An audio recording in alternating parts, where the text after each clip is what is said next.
এই ফিশ পকোড়াগুলো এতটাই টেস্টি হয়েছে যে আপনি কাউকে বিশ্বাসই করাতে পারবেন না যে আপনি এটা কাতলা মাছ দিয়ে বানিয়েছেন। সবাই ভাববে এটা ভেটকি মাছ দিয়ে করেছেন। অল্প খরচের মধ্যে কাতলা মাছ দিয়ে এত সুন্দর যে একটা একেবারে ভেটকি মাছের টেস্টের মতন পকোড়া বানানো যায়, আপনারা না দেখলে বিশ্বাসই করতে পারবেন না। হ্যালো বন্ধুরা, আশা করি সকলে ভালো আছেন। আমি কাতলা মাছের একটা অসাধারণ টেস্টি আর অসম্ভব দামি একটা রেসিপি আজকে তৈরি করব। আপনারা ভাবতেই পারবেন না যে কাতলা মাছ দিয়েও এই রেসিপিটা বানানো যায়। আপনারা শেষ পর্যন্ত ভিডিওটা দেখুন, আপনাদের খুবই ভালো লাগবে। এটা বাজারে কিনতে গেলে, মানে হোটেল রেস্টুরেন্টে কিনতে গেলে অনেক টাকা দাম পড়ে যাবে, আর কাউকে খাইয়ে আপনি বিশ্বাস করতে পারবেন না যে আপনি এটা কাতলা মাছ দিয়ে বানিয়েছেন। আমি 4 পিস কাতলা মাছের পেটি নিয়ে নিয়েছি, আর এর মধ্যে হাফ টেবিল চামচ মতো লবণ দিয়ে দিলাম। লবণটা খুব ভালো করে মাছের গায়ে মাখিয়ে নিয়েছি। একটা ফ্রাই প্যান গরম করে নিলাম, নিয়ে 1 টেবিল চামচ মতো সাদা তেল দিয়ে দিলাম। এবার ফ্রাই প্যানের ভেতর তেলটাকে খুব ভালো করে মাখিয়ে নিচ্ছি। সামান্য একটু তেল দিয়ে করতে হবে। এবার আমি লবণ মাখানো কাতলা মাছের পেটির পিসগুলো একটু ভাজতে দিয়ে দিচ্ছি। আমি কিন্তু এখানে হলুদ ইউজ করিনি, আমি উল্টে পাল্টে মাছটাকে ফ্রাই করে নেব। সাধারণত এই ফ্রাইটা ভেটকি মাছ দিয়ে হয়, কিন্তু আজকে আমি কাতলা মাছ দিয়ে করে দেখাচ্ছি আপনাদেরকে। মাছগুলো ভাজা হয়ে গেছে, মোটামুটি হালকা করে ভাজা হয়ে গেছে, আমি তুলে রাখছি। আমি একটা পাত্রের মধ্যে নিয়ে নিয়েছি। এবার গরম অবস্থাতে আমি ওপরে ছালটা, মাছের ওপরে গায়ে যে ছালটা আছে সেটা টেনে খুলে নিচ্ছি। দেখুন, এইভাবে যদি মাছটা ভেজে নেন তাহলে কিন্তু ছালটা অনায়াসেই কিন্তু আপনি ছাড়িয়ে নিতে পারবেন। ওই সামনের দিকে একটু কাটা ছিল, তাই ওই কাটার পোর্শনটা আমি ছুরি দিয়ে কেটে বাদ দিয়ে দিচ্ছি। মাছগুলো একটু গরম অবস্থাতে এই ছালগুলো একটু টানলে পরে কিন্তু উঠে যাবে। দেখুন, আমি প্রতিটা পিসের থেকে এই ছালটা বার করে নিচ্ছি। এবারে মাছের দেখুন সামনের দিকে কতগুলো কাটা আছে। পেটির মাছ বেশ বড় বড় কাটা আছে সামনের দিকে, আর এগুলো হাত দিয়ে কিন্তু আপনারা তুলে বাদ দিতে পারবেন। দেখুন আমি কীভাবে কাটাগুলো সব বাদ দিয়ে দিচ্ছি। হাতে খচখচ করবে যখন এই পোর্শনটা, তখন কিন্তু কাটাগুলো অনায়াসে আপনি বেছে তুলে ফেলতে পারবেন। খুবই সোজা, মসৃণ হয়ে গেছে। হাতে যেখানে খচখচ করবে তখনই সেখানে কাটার পোর্শনটা আপনি দেখতে পাবেন, বুঝতে পারবেন আর কি কাটা আছে। এইভাবে প্রতিটা মাছের গা থেকে কিন্তু, মানে ভেতর থেকে আমি কাটাগুলো বাদ দিয়ে দিচ্ছি। দেখুন আমি কিভাবে কাটাগুলো বেছে বাদ দিয়ে দিচ্ছি। দেখুন সমস্ত মাছের পিসগুলো থেকে আমি কাটাগুলো কেটে বাদ দিয়ে দিয়েছি, আর এই ছালগুলো আমি কিন্তু ফেলে দেব না, এগুলো আমি ফ্রাই করে নেব।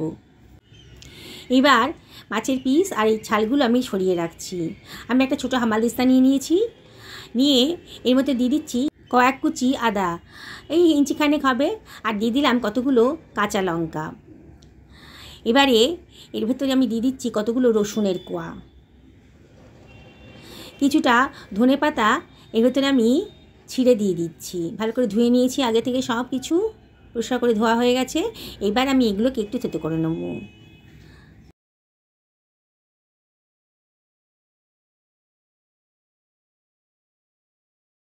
এবার এইটাকে আমি একটা ছোট পাত্রের ভেতর নিয়ে নিলাম। এর ভেতর দিয়ে দিচ্ছি 1 টেবিল চামচ মতো সাদা তেল, আর এর ভেতর দিয়ে দিচ্ছি হাফ টেবিল চামচ মতো লবণ। এখানে দিয়ে দিলাম 1 টেবিল চামচ মতো কর্নফ্লাওয়ার, দিয়ে সব কিছু ভালো করে মিশিয়ে নিচ্ছি। বন্ধুরা, রেসিপিটা কিন্তু একবার যে দেখবে না সেই কিন্তু বানিয়ে ফেলতে পারবে। অসাধারণ টেস্টি একটা রেসিপি তৈরি হতে চলেছে, আর অসম্ভব দামিও। এবার এই মশলাটা আমি মাছের গায়ে ভালো করে মাখিয়ে নিচ্ছি। দেখুন বন্ধুরা, খুব ভালো করে মাখাবেন, তাহলে কিন্তু খুব ভালো টেস্ট হবে রান্নাটার। এটা বাজার থেকে কিনতে গেলে কিন্তু অনেক খরচ পড়ে যাবে, আর কেউ ভাবতেই পারে না যে এই কাতলা মাছ দিয়ে এই রেসিপিটা বানানো যায়। কিন্তু আমি বানিয়েছি, আপনারাও আমাকে দেখে বানাবেন, আর অবশ্যই কমেন্ট করে জানাবেন যে আপনাদের কীরকম লাগলো। আমি যে ছালের পোর্শনটা ছিল সেগুলোকেও আমি একটু মশলা মাখিয়ে নিলাম। বললাম না এটা ফেলে দেবো না, এটা আমি ভেজে নেব। বন্ধুরা, রেসিপিটা যদি ভালো লাগে তাহলে লাইক শেয়ার কমেন্ট করতে কিন্তু ভুলবেন না। নতুন বন্ধুদেরকে রিকোয়েস্ট করবো আমার চ্যানেলটা সাবস্ক্রাইব করার জন্যে। পাশে থাকা বেল আইকনটা অবশ্যই ক্লিক করে দেবেন, তাহলে আমার রান্নার নোটিফিকেশানটা আপনারা চটজলদি পেয়ে যাবেন। খুব ভালো করে ম্যারিনেশন করা হয়ে গেছে।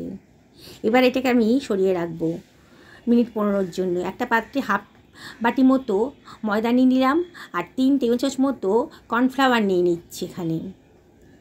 বাইন্ডিংসে কাজ করবে। আর দিয়ে দিলাম 1/2 টেবিল চামচ মতো লবণ আর 1 টেবিল চামচ মতো গোলমরিচের গুঁড়ো। সামান্য একটু জল দিয়ে একটা ব্যাটার মতন বানিয়ে নিচ্ছি।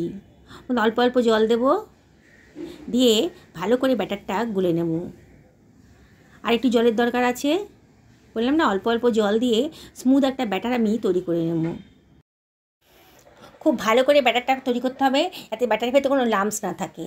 একটা ডিমও দিয়ে দিচ্ছি, দারুণ টেস্ট হবে। একটা ডিম ফাটিয়ে দিয়ে দিলাম, দিয়ে আবারও সব কিছু ভালো করে মিশিয়ে নিচ্ছি।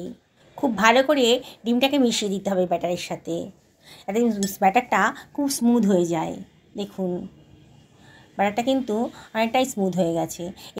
1 চামচ মতো বাটার আমি দিয়ে দিলাম, আর দিয়ে দিচ্ছি 1/2 টি চামচ মতো বেকিং পাউডার আর 1/4 টি চামচ মতো বেকিং সোডা দিয়ে আবারও সব কিছু ভালো করে মিশিয়ে নিচ্ছি। খুব ভালো করে মাখনটাকে গলিয়ে নিতে হবে। বারবার নাড়াচাড়া করলে মাখনটা খুব স্মুথলি গড়ে যাবে। দেখুন ব্যাটারটা কতটা স্মুথ হয়েছে।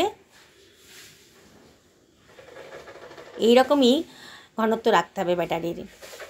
আমি একটা ফ্রাই প্যান গরম করে তার মধ্যে সাদা তেল গরম করতে দিয়ে দিয়েছি।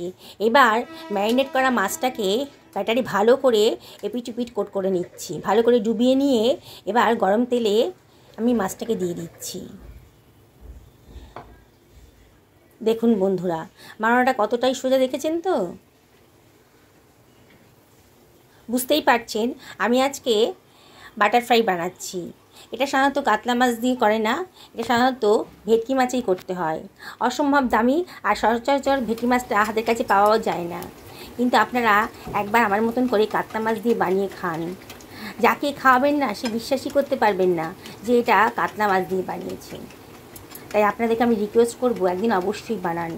আমি ওপর থেকে চামচ দিয়ে একটু তেল ছড়িয়ে দিচ্ছি। আমি তো এটা ডিপ ফ্রাই করছি না, শ্যালো ফ্রাই করছি, তাই চামচ দিয়ে ওপর থেকে একটু তেল ছড়িয়ে দিচ্ছি। দেখুন নিচের পোর্শনটা ভাজা হয়ে গেছে। এবার আমি উল্টে পাল্টে দিচ্ছি। উল্টে পাল্টে নিচের পোর্শনটাকে ওপরে পাঠিয়ে দিয়েছি। আবার এইভাবে ভালো করে ভেজে নেব। গ্যাসের ফ্লেমটা কিন্তু মিডিয়াম টু হাইতেই রেখেছি, আর অনবরত উল্টে পাল্টে দিচ্ছি যাতে ভেতরটা ভালো করে ভাজা হয়ে যায়। দেখছেন তো বন্ধুরা, বানানোটা কতটাই সোজা। অল্প খরচের ভেতর, অল্প সময়ের ভেতর আপনারা কিন্তু এই ব্যাটার ফ্রাইটা বানিয়ে ফেলতে পারবেন। দেখুন ভাজাটা হয়ে গেছে। এবার একটা স্ট্রেনারের উপর আমি এগুলোকে তুলে নিচ্ছি। তেলটা যত সম্ভব ঝরিয়ে নিয়ে স্ট্রেনারের উপর তুলে দিলাম।